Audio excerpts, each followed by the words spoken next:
মধ্যপ্রাচ্যের একাধিক মার্কিন সেনাঘাঁটিতে হামলার পর ইরানের নজর এবার ইউরোপে।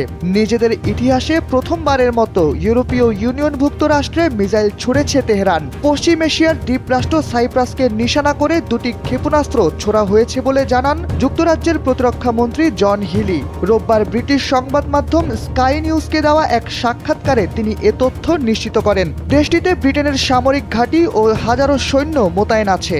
সাক্ষাৎকারে হিলি বলেন, ক্ষেপণাস্ত্রগুলো সরাসরি সাইপ্রাসকে লক্ষ্য করে ছোড়া হয়েছে এমনটি তারা মনে করে না। ভৌগোলিকভাবে পশ্চিম এশিয়ায় অবস্থান করলেও সাইপ্রাস ঐতিহাসিক ও রাজনৈতিকভাবে নিজেকে ইউরোপের অংশ হিসেবে বিবেচনা করে। RICL TMX, যুগের পর যুগ স্থাপনা থাকে মজবুত।